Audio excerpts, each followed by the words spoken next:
Vous avez déjà admiré quelqu'un de naturellement doué? Le genre de personne qui réussit sans forcer, qui comprend vite, qui semble toujours en avance. On se dit souvent, il a quelque chose que je n'ai pas. Mais posons-nous une vraie question. Est-ce vraiment ça qui fait la différence sur le long terme? Le problème, c'est que notre société a une obsession pour le talent inné. À l'école, au travail, sur les réseaux, on met en avant ceux qui brillent vite. Résultat, quand nous progressons lentement, quand c'est dur, on pense que quelque chose cloche chez nous. Et beaucoup abandonnent à ce moment précis. Transition importante, ce n'est pas le manque de talent qui fait échouer la majorité des gens, c'est l'absence de discipline durable. Prenons un exemple concret. Deux personnes lancent une chaîne YouTube. La première est très à l'aise à l'oral, mais publie quand elle en a envie. La seconde est moyenne au départ, parfois maladroite, mais publie chaque semaine pendant 2 ans. Devinez laquelle progresse, attire une audience et finit par dépasser l'autre. Dans 90% des cas, c'est la seconde.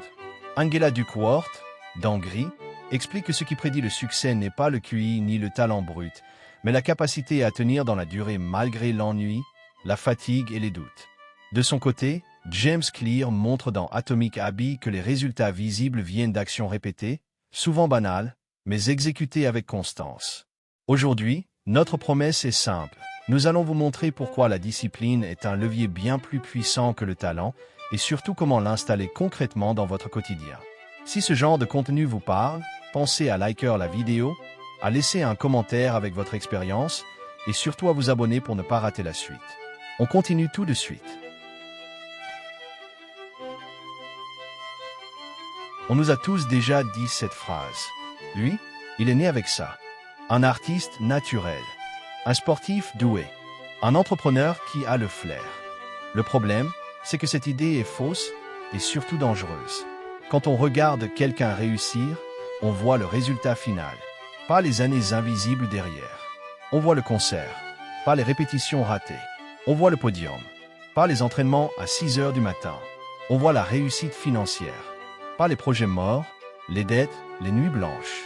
Prenons un exemple concret. Un guitariste qu'on appelle talentueux. Ce qu'on ne voit pas. Des centaines d'heures à jouer lentement, très lentement. Des doigts en sang. Les mêmes gammes répétées jusqu'à l'ennui. Ce n'est pas du talent magique.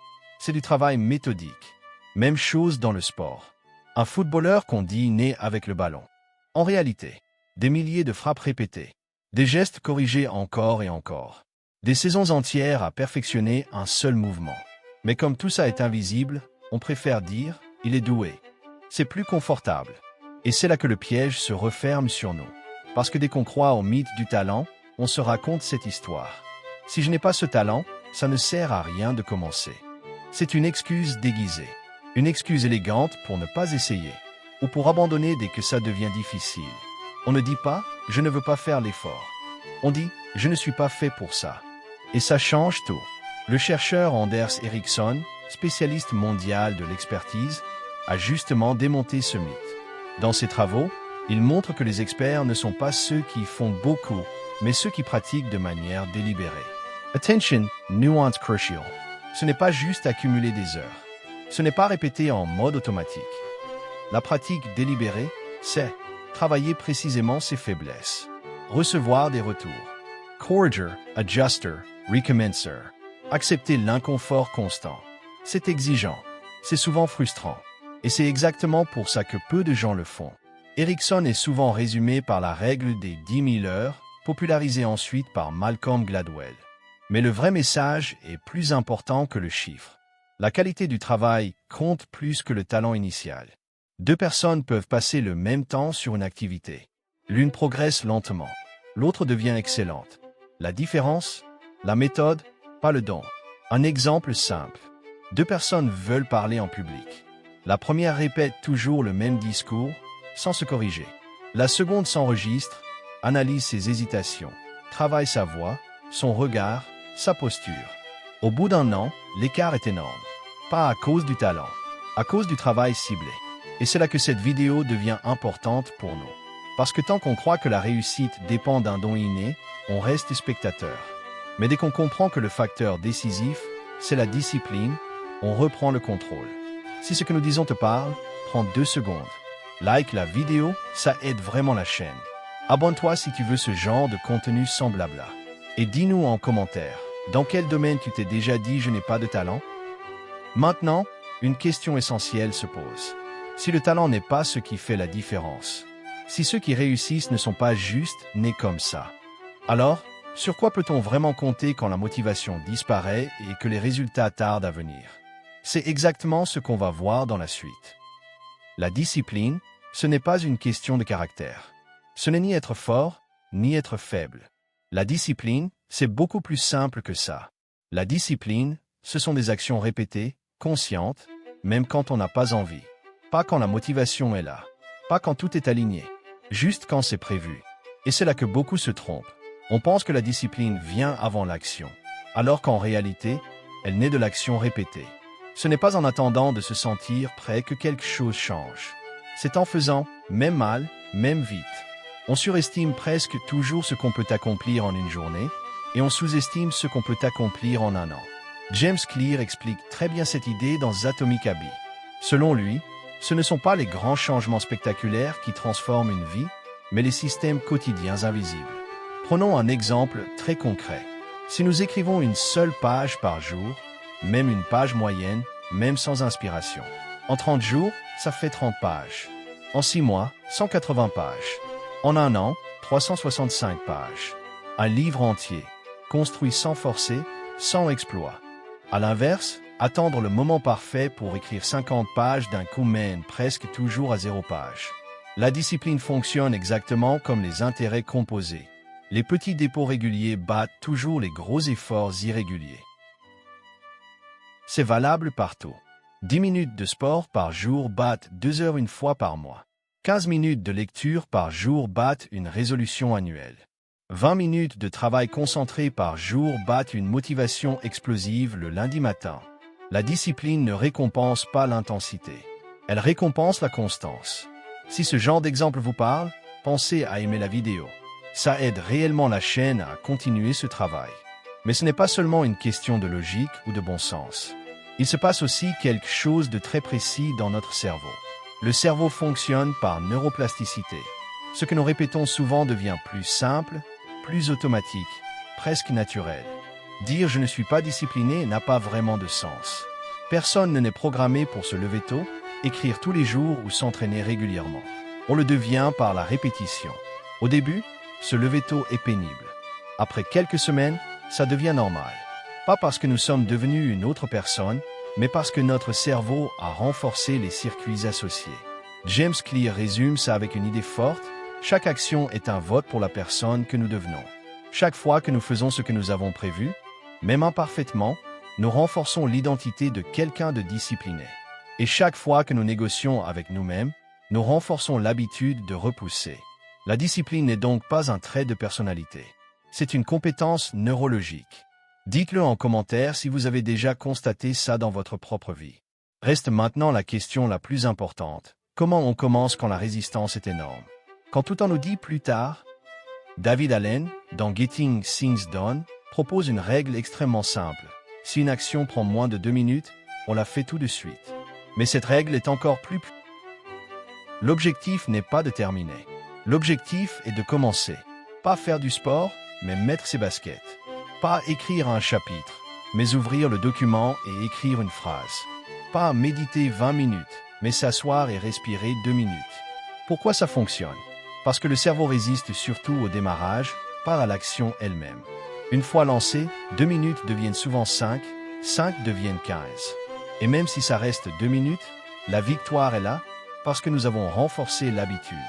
Nous ne cherchons pas la performance. Nous construisons la régularité. Et c'est exactement ça, la discipline. Ce qu'il faut retenir, c'est que la discipline n'a rien de magique. Ce sont des actions simples, répétées. Mettons-nous d'accord sur une chose tout de suite. Le talent impressionne au début. La discipline gagne à la fin. Pour bien comprendre, on va comparer 2 trajectoires très simples, presque banales. Pas des caricatures. Des profils qu'on a tous déjà croisés ou incarnés. Persona. Elle est clairement talentueuse. Elle comprend vite. Elle a de l'intuition. Quand elle s'y met, elle fait mieux que les autres en moitié moins de temps. Le problème, ce n'est pas le niveau. C'est la constance. Elle avance par pic. Très bon mois, puis disparition.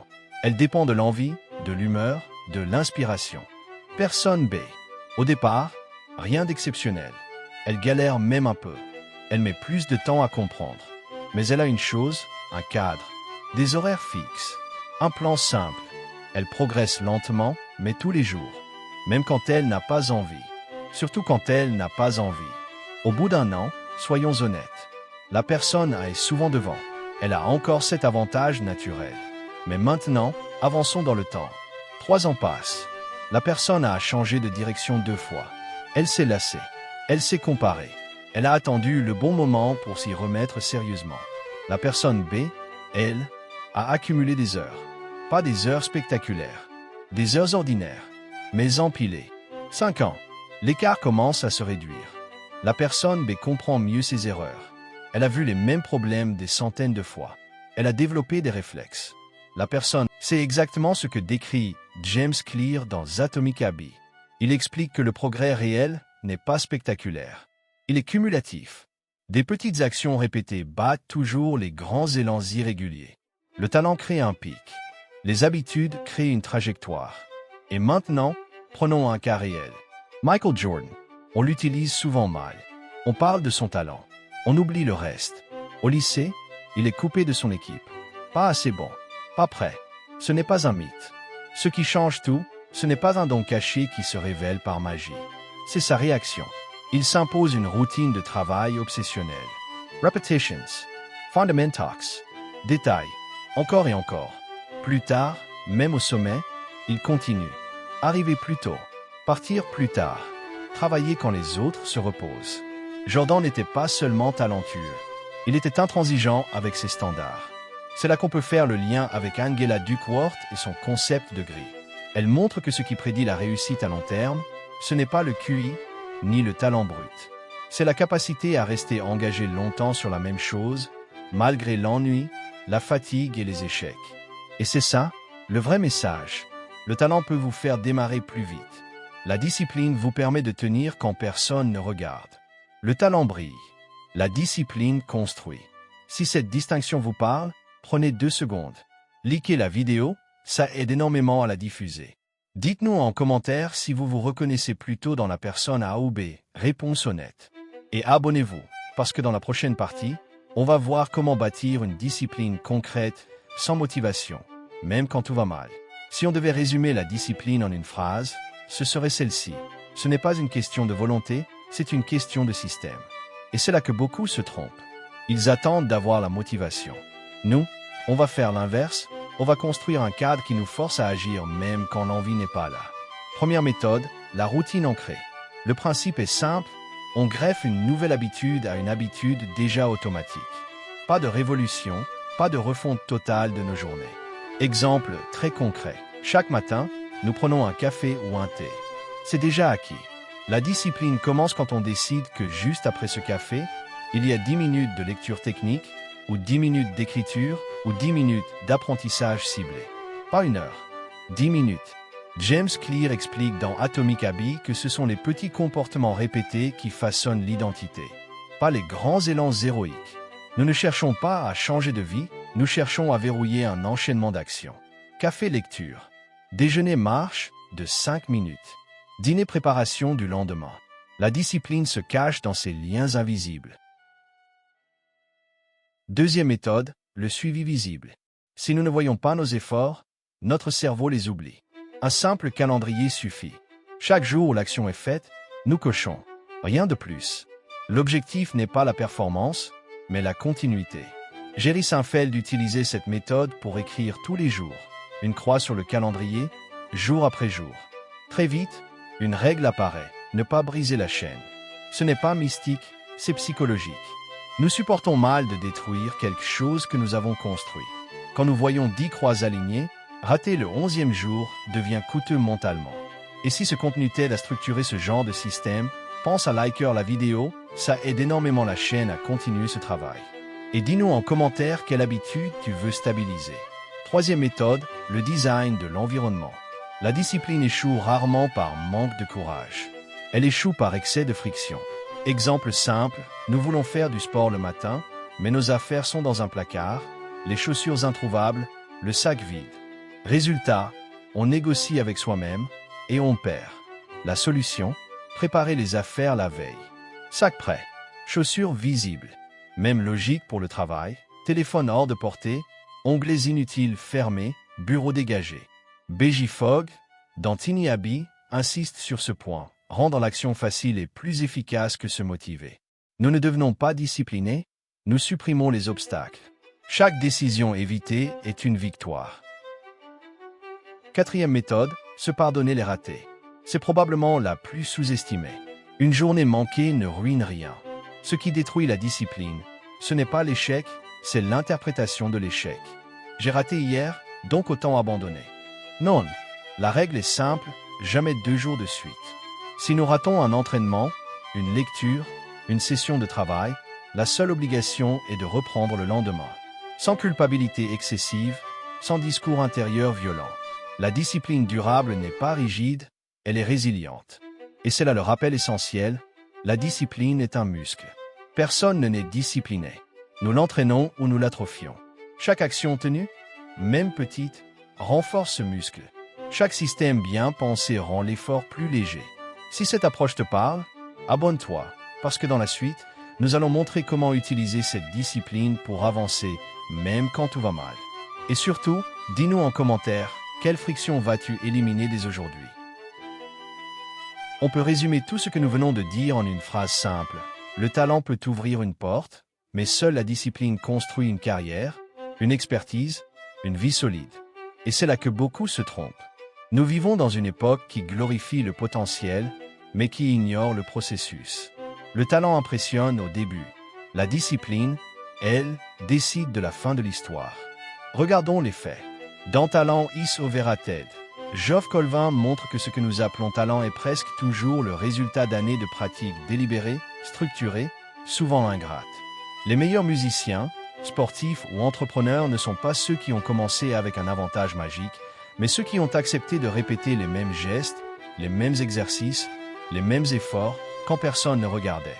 Même chose chez James Clear, dans Atomic Habits.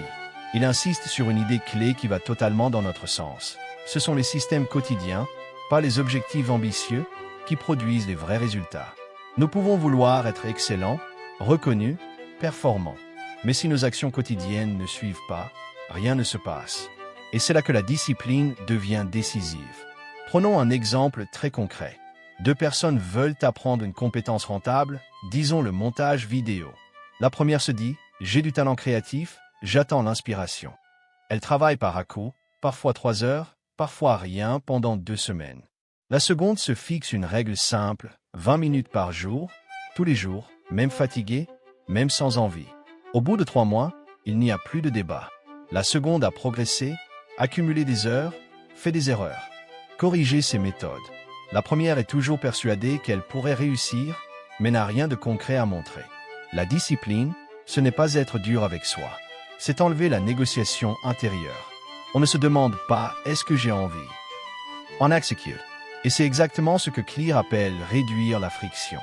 Quand une action devient automatique, elle ne dépend plus de la motivation. Elle dépend d'un cadre. Transition importante ici, la discipline ne remplace pas le talent, elle le révèle. Un talent sans discipline reste invisible. Un talent avec discipline devient rare. Regardons maintenant un exemple plus proche de vous qui regardez cette vidéo. Vous voulez progresser dans un domaine précis? Très bien. Nous vous proposons quelque chose de volontairement simple, presque frustrant par sa simplicité. 15 minutes par jour. Pas plus. Mais sans faute. Pendant 30 jours. Pas 1 heure quand vous êtes motivé. Pas 0 quand vous êtes fatigué. 15 minutes tous les jours. Lecture, écriture, sport, apprentissage, création de contenu, peu importe. Ce qui compte, c'est la continuité. Au bout d'un mois, vous n'aurez pas changé de vie. Mais vous aurez changé quelque chose de plus important, votre identité. Vous serez devenu quelqu'un qui agit, même quand l'envie n'est pas là. Et c'est exactement ce basculement qui sépare ceux qui progressent de ceux qui accumulent des intentions. Si cette approche pragmatique du développement personnel vous parle, laissez un pouce bleu. Ça aide réellement la chaîne à toucher d'autres personnes qui en ont besoin. Et dites-nous en commentaire, sur quoi allez-vous appliquer ces 15 minutes par jour? Écrire, apprendre une compétence, Reprendre le sport. On lit tout. Abonnez-vous si vous voulez des vidéos qui vont à l'essentiel, sans discours motivationnel creux, sans phrases qui sonnent bien mais ne servent à rien. Merci d'avoir regardé jusqu'au bout. Souvenez-vous, on n'a pas besoin d'être excellent pour commencer, mais il faut commencer pour devenir excellent. À très vite.